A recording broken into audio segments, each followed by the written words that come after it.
Assalamualaikum, salam sejahtera. Anda bersama saya Irfan Syahmi di saluran Direct TV KPM untuk slot pentaksiran bilik darjah. Hari ini kita akan bawakan topik yang cukup menarik berkaitan dengan perekodan dan pelaporan PBD. Dan pastinya kita akan bawakan seorang tetamu yang datang dari KPM. Kita saksikan dulu profil tetamu kita.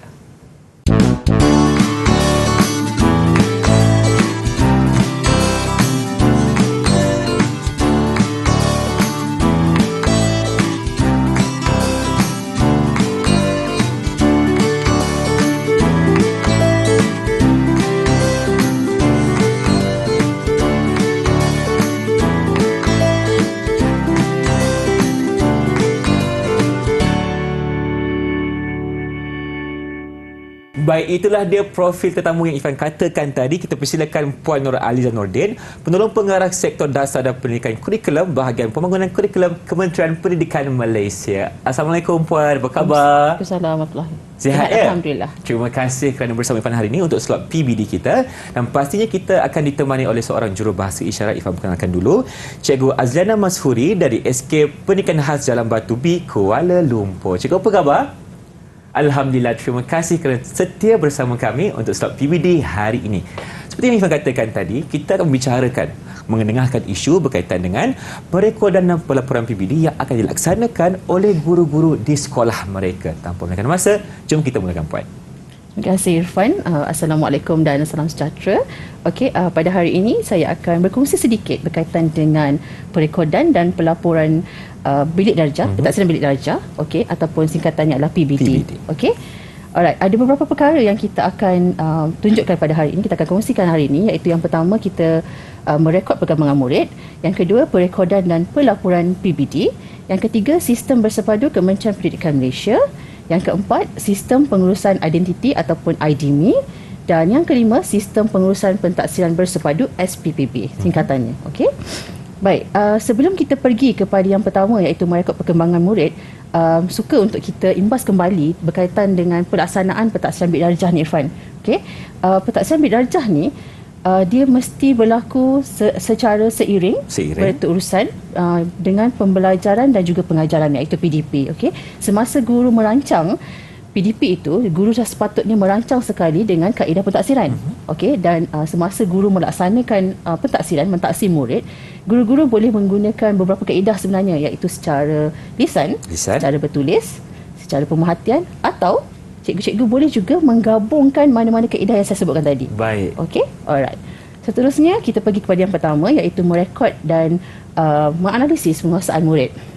Okey, merekod ni merupakan satu aktiviti yang mana guru-guru mencatat maklumat secara sistematik berkaitan perkembangan, kebolehan, kemajuan dan penguasaan murid Irfan.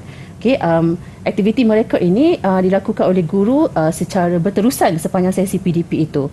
Okey, dan ini kerana aktiviti ini adalah untuk guru-guru ini mengumpulkan maklumat yang secara menyeluruh tentang perkembangan murid-murid itu. Okey. Maklumat yang cikgu dah kumpulkan Irfan, cikgu perlu simpan, cikgu perlu jaga dengan baik, kerana bila-bila masa kalau cikgu perlu untuk merujuk, dia akan ada rekod-rekod ini. Okey. Dan yang seterusnya, maklumat yang direkod ini Irfan bukan sahaja perlu disimpan sahaja. Okey, guru-guru perlulah mentafsir. Okey, ataupun menganalisis rekod-rekod ini, perkembangan murid ini untuk tujuan tindakan susulan. Tindakan susulan yang berkaitan dengan mungkin murid punya perkembangan ataupun strategi pengajaran guru itu sendiri. Okay, Irfan? Untuk lebih berkesan. Yes, betul. Okey. Semasa atau selepas guru-guru melaksanakan sesuatu pentaksiran, guru-guru perlu merekod perkembangan murid ini dalam bentuk seperti membuat pernyataan, ataupun memberi simbol, atau memberi grade ataupun markah. Okey, bagi melaksanakanlah sesuatu pentaksiran itu. Dan sebenarnya rekod-rekod ini semua boleh dilakukan dalam apa jua bentuk sebenarnya. Sama ada menggunakan buku rekod pengajaran, buku rekod mengajar, ataupun buku catatan guru, ataupun guru boleh juga menggunakan rekod template pelaporan Excel, alright, yang disediakan oleh pihak Kementerian Pendidikan sendiri. Okay, dan sebenarnya rekod-rekod ini semua adalah bertujuan untuk guru membuat pertimbangan profesional selepas mereka mengajar. Okey, jadi itu sahajalah. Baik, Okey. yang ini dari segi rangkumannya puannya. Okey, ini adalah perkara yang kedua yang kita akan bincangkan hari ini, iaitu berkaitan dengan pelaporan pentaksiran bilik darjah. Okey. Guru-guru sedia maklum yang setiap tahun sepanjang sesi akademik, guru-guru perlu melaporkan sebanyak 2 kali pelaporan PBD. Baik. Iaitu pada pertengahan sesi akademik dan juga pada akhir sesi akademik. Okey, pada pertengahan sesi akademik, pentaksiran yang berkaitan adalah pentaksiran berterusan, iaitu yang melibatkan formatif dan juga summatif. Berterusan ni maksudnya puan sepanjang tahun. Sepanjang tahun, betul Irfan. Okey. Dan untuk akhir sesi akademik, ada terdapat satu lagi tambahan elemen dalam kita punya pelaporan, iaitu ujian akhir sesi akademik. Okey. Kalaulah tadi kita bercakap tentang pertengahan sesi yang ada pentaksiran berterusan, untuk akhir sesi juga kita perlu melaporkan berkaitan dengan pentaksiran berterusan itu yang bersifat formatif dan summatif.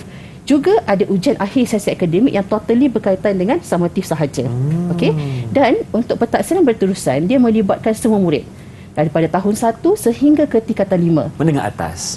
Semua. Okey, termasuklah juga kelas peralihan. So Baik. pentaksiran berterusan, pelaporannya melibatkan semua kategori murid itu. Tetapi untuk ujian akhir sesi akademik seperti yang penonton boleh tengok sekarang ni, untuk ujian akhir sesi akademik dia hanya melibatkan murid-murid di tahap 2, iaitu tahun 4, 5 dan 6. Baik. Dan juga menengah rendah, iaitu tingkatan 1, 2 dan 3. Betul Irfan. Okey. Alright. Itu sahaja. Terima kasih Puan Aliza untuk penerangannya. Itulah permulaan kepada topik kita hari ini, iaitu perekodan dan pelaporan pentaksiran bilik darjah. Jadi kita akan berhenti berehat seketika. Teruskan bersama kami dalam PBD Didik TV KPM.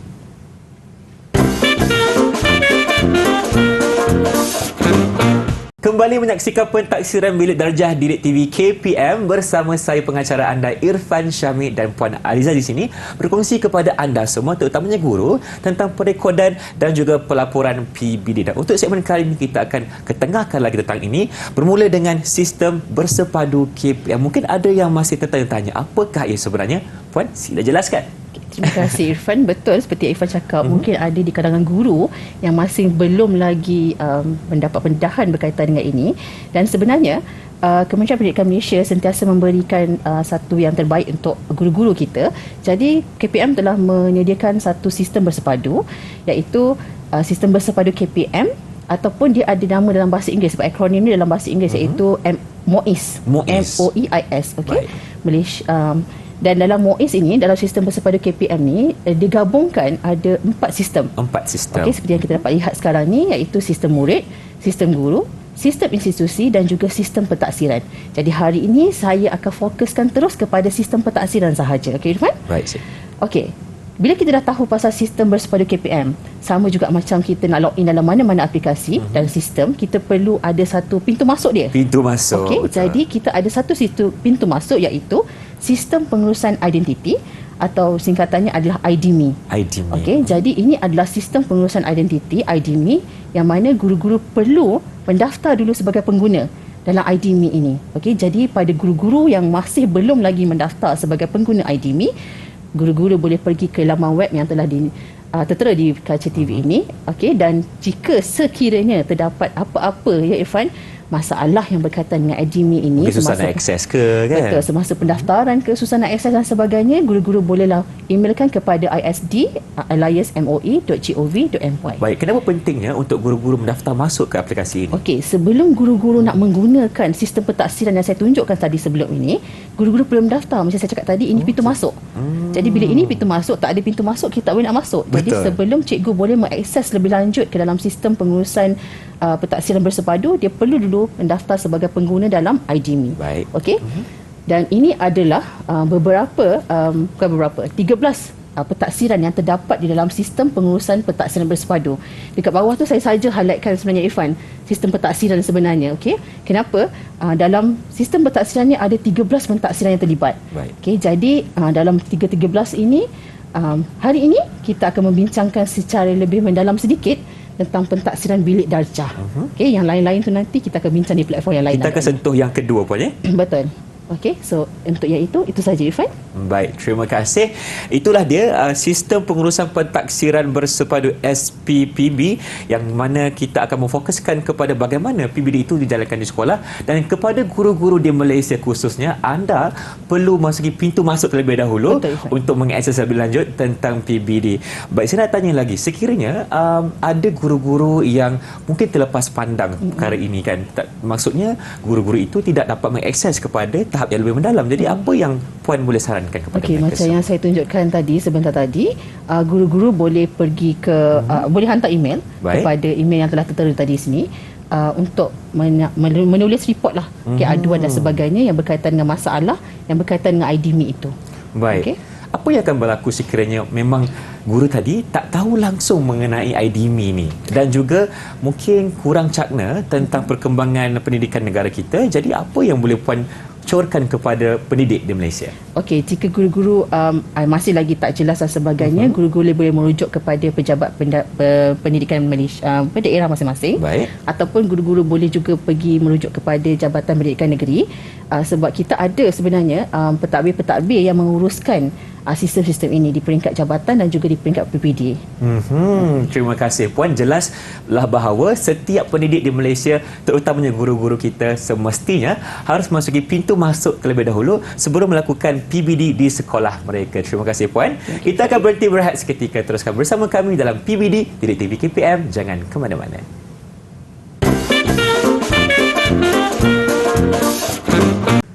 Kembali bersama kami dalam pentaksiran Bilik Darjah Didik TV KPM, dan untuk segmen kali ini kita akan ketengahkan pula tentang sistem pengurusan pentaksiran bersepadu ataupun SPPB, di mana tadi pun nak diterangkan ada 13 kesemuanya elemen dalam itu, tapi kita akan fokuskan kepada yang kedua, iaitu pentaksiran Bilik Darjah, sama dengan tajuk kita pada hari ini. Baik Puan Aliza, untuk segmen kali ini kita akan ketengahkan nombor 2 tadi, iaitu PBD. Jadi permulaan itu bagaimana? Okey, untuk yang saya macam Irfan cakapkan tadi, ada 13 pentaksiran di dalam SPPB ini. Okey. Jadi hari ini kita hanya akan fokus pada pentaksiran Bilik Darjah iaitu PBD. Okey. Jadi selepas tadi kita dah cakap pasal pintu masuk dia kan, IDMI tu. Dah masuk dah. Okey. Selesai. Jadi bila cikgu dah masuk dalam IDMI tu, ini antara paparan yang akan cikgu nampak lah basically. Okey, cikgu akan nampak paparan ini, yang mana dalam paparan ini akan ada beberapa sistem, iaitu sistem murid, sistem guru, sistem institusi, dan yang paling penting untuk saya sampaikan hari ini adalah pengurusan pentaksiran itu. Okey, jadi ini antara mukanya lah. Okey, bila guru dah masuk dalam pengurusan pentaksiran, cikgu akan memilih untuk pentaksiran Bilik Darjah. Okey, akan ada menu di belah kanan, okey, untuk cikgu pilih. Dan untuk pentaksiran Bilik Darjah ini, seperti yang saya dah terangkan dalam segmen pertama tadi Irfan, yang mana dia terbahagi kepada pentaksiran berterusan dan juga ujian akhir sesi akademik. Pandai Irfan. Okey.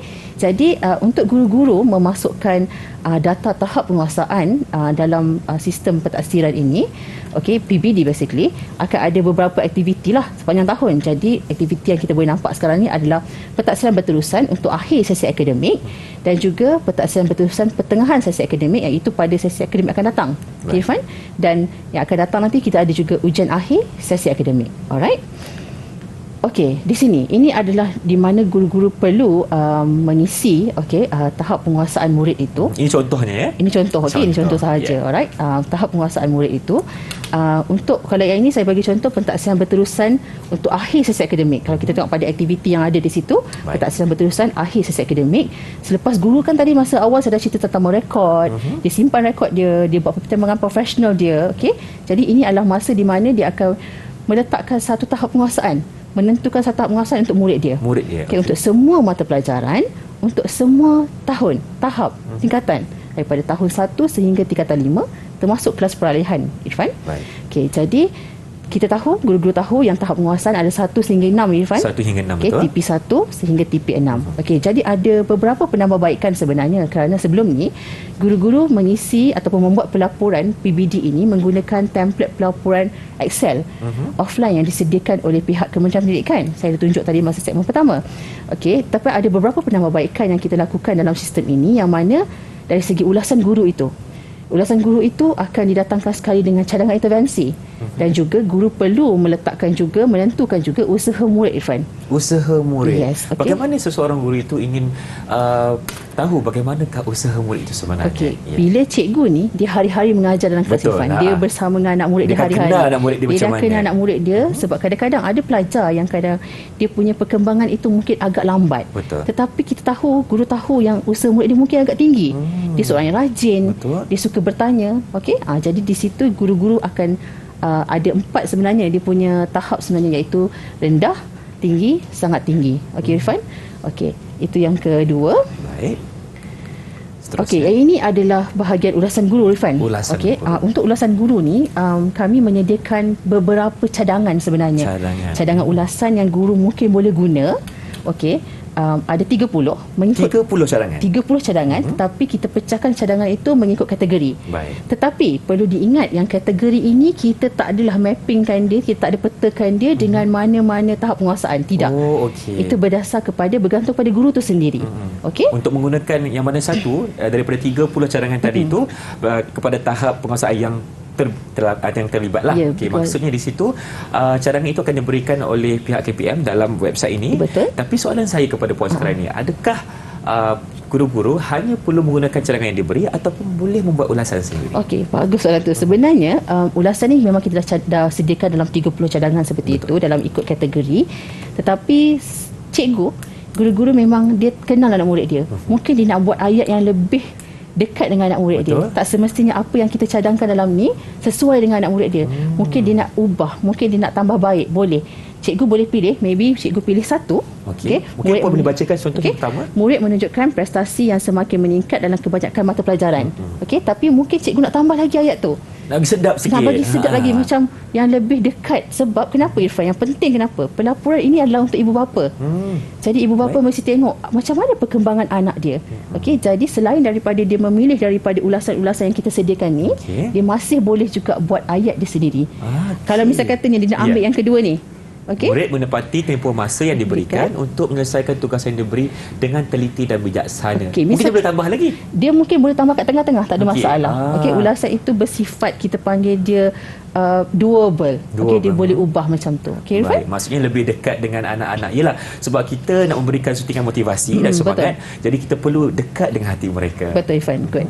Okey, kalau kita back balik kepada yang tadi ni, kita akan nampak di sini ada part intervensi, Irfan. Okey, ada bahagian intervensi. Okey, untuk intervensi ini adalah cadangan guru-guru kepada murid itu dan juga ibu bapa yang membaca laporan ini nanti tentang apa yang murid tu boleh tambah baik untuk perkembangan diri dia.